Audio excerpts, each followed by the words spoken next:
اس پر آپ صلی اللہ علیہ وآلہ وسلم نے ایک مٹھی کنکریوں کی اٹھائی اور اس کو قلعہ کی طرف پھینک دیا۔ ان کے پھینکنے سے یہ قلعہ لرز اٹھا، یہودی بھاگ نکلے، یہاں سے بھی مسلمانوں کو مال غنیمت ہاتھ آیا، یہودیوں کے برتن بھی ہاتھ لگے۔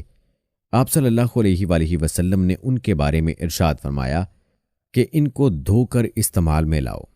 دوستو، اس طرح فتات اور شک کے 5 قلعوں پر مسلمانوں کا قبضہ ہو گیا۔ آپ کو بتاتے چلیں کہ یہودیوں نے عورتیں اور بچے ایک قلعے میں اور سامان خوردونوش اور دیگر ساز و سامان ایک اور قلعے میں رکھا تھا، اور ہر قلعے پر تیر انداز تعینات کر دیے تھے جو قلعے میں داخل ہونے کی کوشش پر تیروں کی بارش کر دیتے تھے۔ مسلمانوں نے پہلے 5 قلعوں کو ایک ایک کر کے فتح کیا۔ روایات بتاتی ہیں کہ ان قلعوں کو فتح کرنے میں 50 مجاہدین زخمی اور 1 شہید ہوئے۔ یہودی رات کی تاریکی میں ایک سے دوسرے قلعے تک اپنا مال و اسباب اور لوگوں کو منتقل کرتے تھے۔ دوستو، روایات کے مطابق ان جگہوں سے بھاگنے والے یہودیوں نے قتیبہ کے قلعوں میں پناہ لی۔ قتیبہ کے بھی 3 قلعے تھے۔ ان میں سب سے پہلے قلعے کا نام غوز تھا، دوسرے کا وطی اور تیسرے کا نام سلالم تھا۔ ان تمام تر قلعوں میں غوز کا قلعہ سب سے بڑا اور مضبوط تھا۔ مسلمان 20 دن تک اس کا محاصرہ کیے رہے۔ آخر حضرت علی رضی اللہ تعالی عنہ کے ہاتھ پر اللہ تعالیٰ نے اس قلعے کو بھی فتح کرا دیا۔ اسی قلعے سے حضرت صفیہ بنت حی بن اخطب گرفتار ہوئیں۔ بعد میں اللہ تعالیٰ نے یہ اعزاز عطا فرمایا کہ مسلمان ہوئیں اور حضور اکرم صلی اللہ علیہ وآلہ وسلم کی ازواج مطہرات میں شامل ہوئیں۔ دوستو، کہتے ہیں کموس کی فتح کے بعد مسلمانوں نے قلعہ وطی اور قلعہ سلالم کا محاصرہ کر لیا۔ دونوں کا محاصرہ 14 دن تک رہا، مگر دونوں میں سے کوئی شخص باہر نہ نکلا۔ 14 دن بعد انہوں نے صلح کی درخواست کی۔ اس شرط پر صلح ہو گئی کہ یہ یہودی اپنے بچوں کو لے کر وہاں سے نکل جائیں گے اور بدن کے کپڑوں کے علاوہ کوئی چیز نہیں لے جائیں گے۔ اس طرح یہ دونوں قلعے بغیر خون ریزی کے فتح ہوئے۔ روایات بتاتی ہیں کہ مسلمانوں کے ہاتھ ایک بڑا خزانہ بھی لگا۔ دوستو، یاد رہی کہ خیبر ہی میں آپ صلی اللہ علیہ وآلہ وسلم کی خدمت میں اشری اور دوسی قبیلے کے لوگ حاضر ہوئے۔ اشری لوگوں میں حضرت ابو موسیٰ اشری بھی تھے اور دوسیوں میں حضرت ابو ہریرہ رضی اللہ تعالی عنہ تھے۔ ان حضرات کو بھی مال غنیمت دیا گیا۔ خیبر کی فتح کے موقع پر حبشہ سے حضرت جعفر بن ابی طالب رضی اللہ تعالی عنہ وہاں پہنچے۔ انہوں نے مکہ سے حبشہ کی طرف ہجرت کی تھی۔ یہ اس موقع پر وہاں لوٹے تھے۔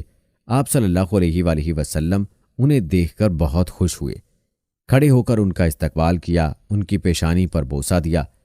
اس موقع پر آپ صلی اللہ علیہ وآلہ وسلم نے ارشاد فرمایا، اللہ کی قسم، میں نہیں جانتا مجھے خیبر کی فتح کی زیادہ خوشی ہے یا جعفر کے آنے پر زیادہ خوشی ہے۔ دوستو، یہاں آپ کو حضرت جعفر طیار رضی اللہ تعالی عنہ کے بارے میں بتاتے چلیں کہ آپ رضی اللہ تعالی عنہ کشادہ دست و فیاض تھے۔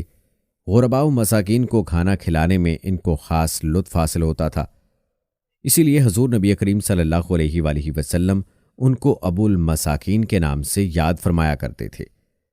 حضرت ابو ہریرہ رضی اللہ تعالی عنہ فرماتے ہیں کہ میں اکثر بھوک کے باعث پیٹ کو کنکروں سے دبائے رکھتا تھا اور آیت یاد بھی رہتی تو اس کو لوگوں سے پوچھتا پھرتا کہ شاید کوئی مجھ کو اپنے گھر لے جائے اور کچھ کھلائے، لیکن میں نے حضرت جعفر رضی اللہ تعالی عنہ کو مسکینوں کے حق میں سب سے زیادہ بہتر پایا۔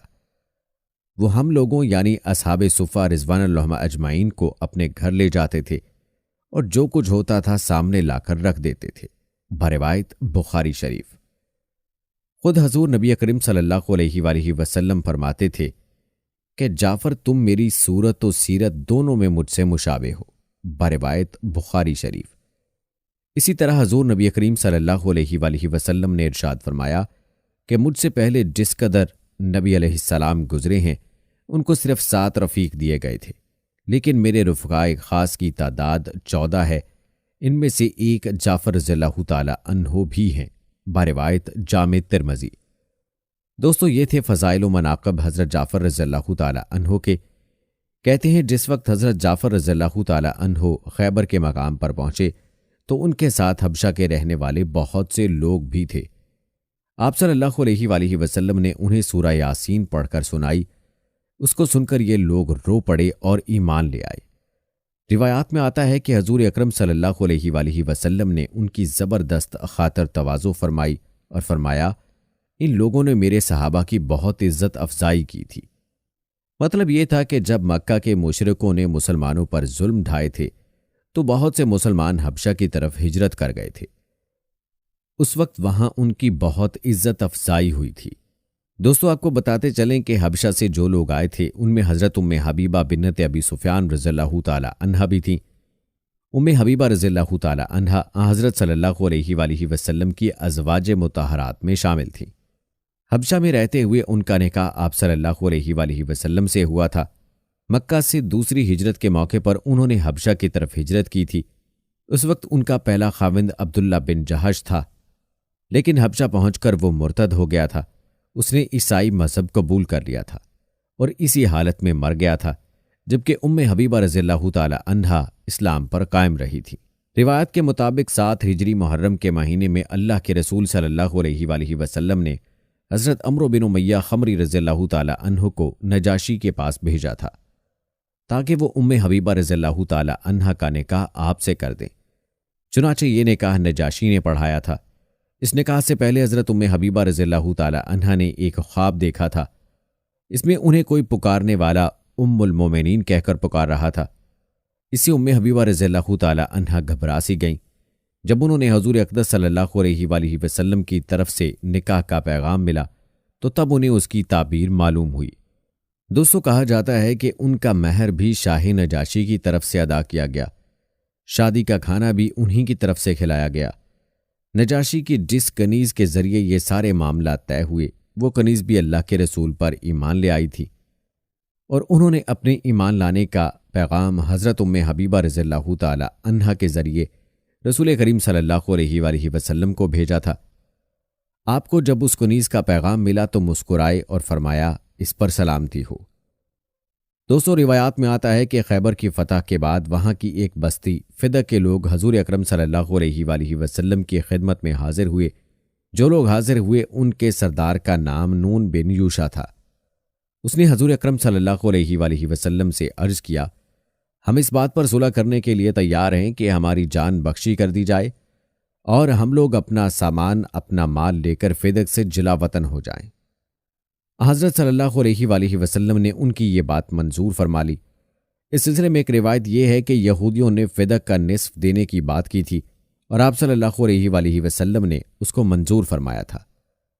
دوستو، یہاں ایک بات کی وضاحت کرنا ضروری ہے، وہ یہ ہے کہ فدق کی یہ بستی چونکہ جنگ کے بغیر حاصل کی گئی تھی، اس لیے یہ مال فے تھا، یعنی دشمن سے جنگ کیے بغیر حاصل کیا جانے والا مال جس کے خرچ کا مسلمانوں کے حکمران کو اختیار ہوتا ہے۔